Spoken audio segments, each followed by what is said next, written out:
नमस्कार भाई लोग, कैसे हैं आप लोग। तो आज के इस वीडियो में एक बार फिर से मैं आपका बहुत ही ज़्यादा स्वागत करता हूं आपके ही अपने चैनल टेक्निकल ट्रेडर में। तो आज के इस वीडियो में हम बात करने वाले हैं ट्राइडेंट लिमिटेड के बारे में। देखिए, ट्राइडेंट लिमिटेड के अंदर 2 दिनों से हमें गिरावट देखने को मिल रही है।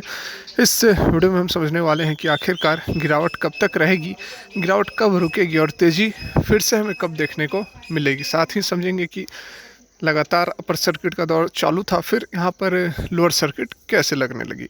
सारा कुछ समझेंगे जानेंगे। इससे वीडियो में रिक्वेस्ट की रहेगी, यदि यह वीडियो आप लोग अच्छी लगे तो लाइक जरूर करें, चैनल को सब्सक्राइब करें, बेल आइकन को हिट कर कोई भी इन्वेस्टमेंट या ट्रेड लेने से पहले अपने फाइनेंशियल एडवाइजर खुद कहने से जरूर करें, क्योंकि यह वीडियो एजुकेशन पर्पस के लिए बनाई जा रही है। तो चलिए वीडियो को आगे बढ़ाते हैं। तो यहाँ पर आप देख सकते हैं ट्राइडेंट लिमिटेड के चार्ट पर आ गए हैं और देख सकते हैं कि लगातार दूसरे दिन आज जो है लोअर सर्किट लगा है। तो पहले बात करते हैं कि लोअर सर्किट क्यों लगी है। देखिए, लोअर सर्किट लगने का कोई बहुत वैसा कोई निगेटिव न्यूज़ निकल कर नहीं आया है ट्राइडेंट लिमिटेड के लिए। यहाँ पर एकमात्र जो कारण है वह है प्रॉफिट बुकिंग। और अब ये सवाल उठता है कि प्रॉफिट बुकिंग इस तरह से कैसे हो रही है, लगातार अपर सर्किट लगते लगते लगातार यहाँ पर लोअर सर्किट क्यों लग रही है। तो देखिए, बात होती है एक बार जब तेज़ी का माहौल है, जैसे इस समय की मैं बात कर रहा हूँ। देखिए, जब लगातार यहाँ पर अपर सर्किट लग रही थी तो लगातार अपर सर्किट लग रही थी, ठीक है। अब जब यहाँ पर एक बार देखिए, यदि मैं आपको इंट्राडे का चार्ट दिखाने की कोशिश करूँ, ये तो आज का है। देखिए, कल कल का मैं आपको दिखाता हूँ। यहाँ देखिए, मार्केट जब ओपन हुई थी 9:15 पर, ओपन होते ही यहाँ पर ज़बरदस्त वॉल्यूम के साथ माल डंप किया गया, ठीक है। बड़े प्लेयर्स ने माल डंप किया, क्योंकि एक देखिए यहाँ पर कितनी बड़ी वॉल्यूम जनरेट हुई है, लगभग 11 मिलियन, ठीक है। 11 मिलियन जो वॉल्यूम है 5 मिनट के अंदर। और ये देखिए कि ऐसी बात नहीं है कि यहाँ पर कंसोलिडेशन देखने को मिला या फिर आपको बाइंग और सेलिंग देखने को मिली। जी नहीं, कल की यह कैंडल है। कल 9:15 पर जैसे ही मंडे को मार्केट ओपन हुई है, वैसे ही यहाँ पर ज़बरदस्त वॉल्यूम के साथ सारा का सारा माल डंप करने की कोशिश की गई है। तो होता क्या है कि बहुत अधिक वॉल्यूम के साथ यदि आप माल को डंप करेंगे, माल को बेचने की कोशिश करेंगे, तो वहाँ पर पैनिक फैल जाता है, क्योंकि बायर कोई नहीं मिलता और सारे के सारे जब सेलर रहते हैं, तो एक बार जब इस तरह की स्थिति पैदा हो जाती है, तो उसके बाद जो बाकी रिटेल इन्वेस्टर्स होते हैं वो भी सोचते हैं कि नहीं, अब यहाँ पर सारे लोग बेचना चाहते हैं और एक पैनिक की स्थिति बन जाती है। खरीदार कोई नहीं है, क्योंकि एक बड़ा प्लेयर यहाँ पर एक्टिव हुआ था। ये देखिए, ये वाला जो आप देख रहे हैं, बड़ा प्लेयर इसलिए एक्टिव हुआ था क्योंकि इतनी जो 11 मिलियन की जैसे मैंने आप लोगों को दिखाया, 5 मिनट के अंदर 11 मिलियन का जो वॉल्यूम है, वह कोई एक रिटेल इन्वेस्टर्स डंप नहीं कर सकता, है ना। और ऐसा भी नहीं हो सकता कि सारे के सारे रिटेल इन्वेस्टर एक साथ डंप कर रहे हैं, ये भी नहीं हो सकता। तो कोई एक प्लेयर है, बड़ा प्लेयर है, ऑपरेटर बोल लो या फिर जो भी आप बोल लो, उसने यहाँ पर माल डंप किया है, प्रॉफिट उसने अच्छा खासा कमा लिया। उसके बाद यहाँ से ज़बरदस्त अब बिकवाली शुरू की गई है, जिस कारण से एक पैनिक का स्थिति हो गई है और सारे लोग अब यहाँ पर सेल करने की कोशिश कर रहे हैं। हालांकि अब लोअर सर्किट लग रही है, देख सकते हैं, कल भी लगी और आज भी लगी। तो किसी के पास अपने शेयर्स बेचने के लिए या फिर जो लोगों ने प्रॉफिट अचीव किया हुआ था 54-55 रुपये तक, जिन्होंने भी मतलब 30-40 रुपये के आसपास जिन्होंने भी बाई किया हो, या फिर जो भी 7-8 रुपये का प्रॉफिट ले रहे होंगे, उनको अब प्रॉफिट बुक करने का मौका नहीं मिल रहा है, क्योंकि बिल्कुल भी कहीं आप देख सकते हैं कि ट्रेड हुआ ही नहीं है। बिल्कुल इससे प्री मार्केट ऑपरेशन जो होता है 9:15 से पहले, उसमें ही सारा कुछ यहाँ पर बहुत हद तक बातें हो जाती हैं। तो यहाँ आप देख सकते हैं कि जो रिटेल इन्वेस्टर्स हैं, उनको यहाँ बिल्कुल भी अब निकलने का, प्रॉफिट बुक करने का मौका नहीं मिल रहा है। पैनिक फैला दिया गया है कि अब यहाँ पर लोअर सर्किट लगने वाली है। यही कारण है कि अब लगातार जो है लोअर सर्किट लग रही है। तेज़ी थी, लेकिन जब लोअर सर्किट लगती है तो पैनिक के कारण सारे लोग एक साथ बेचने की कोशिश करते हैं और लगातार लोअर सर्किट लगते जाती है। और अब बात कर लेते हैं कि यह लोअर सर्किट कब तक लगेगी। तो देखिए, लोअर सर्किट जो है अभी कंटिन्यू रहेगी। अब मैं ऐसा क्यों कह रहा हूँ, ये देखिए,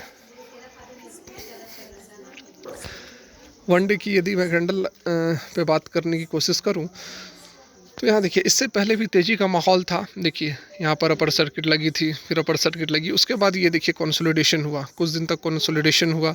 इससे पहले भी मैं आपको दिखाने की कोशिश करूँ तो यहाँ भी देखिए, इधर भी कुछ तेज़ी का माहौल था, उसके बाद यहाँ पर आपको कंसोलिडेट हुआ स्टॉक, उसके बाद फिर से तेज़ी बनी है। लेकिन यहाँ पर लोअर सर्किट इसलिए लग रही है क्योंकि जो तेज़ी है इस बार जो तेज़ी बनी है वह काफ़ी शार्प है। यहाँ आप देख सकते हैं बॉलिंजर बैंड के माध्यम से मैं यदि बात करने की कोशिश करूँ तो देख सकते हैं कि बॉलिंजर बैंड के ऊपर ही ये लगातार ग्रीन कैंडल्स बन रही थी। ये दर्शाता है कि जो बाइंग थी काफ़ी एग्रेसिव बाइंग थी। जैसा कि मैंने आप लोगों को बताया कि जो बड़े प्लेयर्स होते हैं लगातार जब बाई करना शुरू करते हैं, बात को समझे, लगातार यदि बाई करते हैं, अपर सर्किट लगा दी, किसी बड़े प्लेयर्स ने करोड़ों करोड़ों का माल उठाकर अपर सर्किट लगा दी और बीच बीच में वो सर्किट यदि टूटेगा तो रिटेल इन्वेस्टर्स तो बाई करेगा ही। तो उस तरह का यहाँ पर शुरू में माहौल बनाया गया कि बहुत ज़बरदस्त तेज़ी रहने वाली है। देखिए तेज़ी रहने वाली है, लेकिन इस तरह के स्टॉक्स में ऑपरेटर क्या करते हैं, मैनिपुलेट कर देते हैं रिटेल इन्वेस्टर्स को और उन्हें फंसा देते हैं। एक्चुअली में स्टॉक सही है, तेज़ी भी रहनी चाहिए, लेकिन जिस तरह की तेज़ी रहनी चाहिए उससे कई गुना अधिक तेज़ी ला देते हैं स्टॉक के अंदर, क्योंकि उन्हें अपना मोटा माल कमाना होता है रिटेल इन्वेस्टर्स को फंसाकर। तो रिटेल इन्वेस्टर्स का फंसते हैं, देखते हैं कि इस स्टॉक के अंदर तो लगातार अपर सर्किट लग रही है, तो थोड़ा भी बीच में यदि सर्किट टूटता है तो रिटेल इन्वेस्टर्स कूदता है। इस तरह करके मैक्सिमम रिटेल इन्वेस्टर्स को माल पिला देते हैं और लास्ट में फिर लोअर सर्किट लगा देते हैं। इस तरह की स्ट्रेटजी होती है ऑपरेटर्स की। तो यहाँ देखिए अभी जो फ़िलहाल अपर सर्किट लग रही है, जो 7-8 दिनों से अपर सर्किट लग रही थी, इसमें देख सकते हैं कि बॉलिंजर बैंड के बिल्कुल ऊपर यह कैंडल्स बन रही थी। अब सवाल यह उठता है कि यह सर्किट कब टूटेगी, तेज़ी कब आएगी। देखिए 2 पॉसिबिलिटी यहाँ पर है। ये जो 20 डेज़ का ईएमए है, देखिए 20 डेज़ के ईएमए से ही फिर से ये स्टॉक में तेज़ी आती है। यहाँ पर देखिए आप, ये जो तेज़ी आई थी उसके बाद गिरावट हुई। यहाँ पर देखिए ये 20 डेज़ का ईएमए है, यहाँ से वापस तेज़ी आई, ये देखिए तेज़ी बनती गई। फिर यहाँ पर जब तेज़ी टूटी है तो ये रेड कैंडल्स बनी है और यहाँ 20 डेज़ का ईएमए से फिर से यह तेज़ी आई है। तो 2 पॉसिबिलिटी यहाँ यह हो सकती है कि या तो ये 20 डेज़ का ईएमए ऊपर जाए या फिर ये कैंडल्स नीचे आए। तो ऊपर ये तभी जाएगी जब आपको कुछ दिन कंसोलिडेट करेगा, कुछ दिन एक ही रेंज में स्टॉक घूमेगा तो 20 डेज़ का ईएमए को अचीव कर लेगा, या फिर लगातार लोअर सर्किट लगेगी, लोअर सर्किट लगते हुए यह 20 डेज़ का ईएमए पर आ जाएगा। तो ये दोनों पॉसिबिलिटी है कि फिर से यहाँ पर तेज़ी का माहौल हमें देखने को मिल सकता है। तो जो पुराना रिकॉर्ड है ट्राइडेंट लिमिटेड का, यहाँ आप देख सकते हैं कि जो तेज़ी बनी है पास्ट में, देखिए ये जो तेज़ी बनी है, तेज़ी बनती है उसके बाद थोड़ी सी फ्लैट सी ट्रेड करती है, फिर तेज़ी बनती है, फिर यहाँ पर फ्लैट सा ट्रेड करती है, फिर तेज़ी बनती है। लेकिन ये जो तेज़ी है ये काफ़ी शार्प यहाँ पर हमें इंक्रीमेंट देखने को मिल रहा है, क्योंकि ये बॉलिंजर बैंड के ऊपर बन रहा है। इससे पहले आप देख सकते हैं कि यहाँ भी बॉलिंजर बैंड के ऊपर बनी थी, लेकिन बहुत अधिक नहीं। देखिए 1 2 3 4 5 कैंडल बनी थी, लेकिन यहाँ आप देख सकते हैं 1 2 3 4 5 6 7 8, मतलब कि इससे कई गुना अधिक तेज़ी अभी के माहौल में देखने को मिल रही है। और इसके पीछे कारण भी है, खबरें भी हैं कि गवर्नमेंट काफ़ी प्रयास कर रही है, PLI स्कीम को लाई हुई है, 10-11 हज़ार करोड़ का जो फंड है वह एलोकेट किया है टेक्सटाइल इंडस्ट्रीज़ को।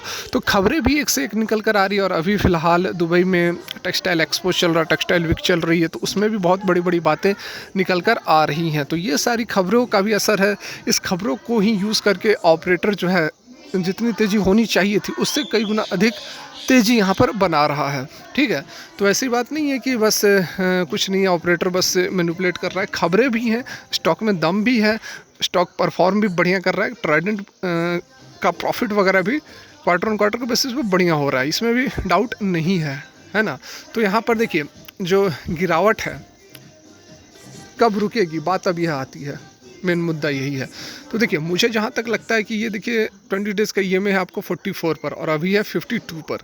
एक दिन 5% की लोअर सर्किट लग रही है, तो ₹2.5 के आसपास इसमें गिरावट आ रही है। ठीक है, तो 4 और 6 और 2 8 रुपये अभी ऊपर है, 8 रुपये ऊपर है। मतलब कि आपको इसमें यदि हम लोअर सर्किट की बात करें तो 2.5 5 मतलब 3 दिन। ठीक है, 3 दिन में यह आपको 20 डेज़ का ईएमए पर आ जाएगी यहाँ पर।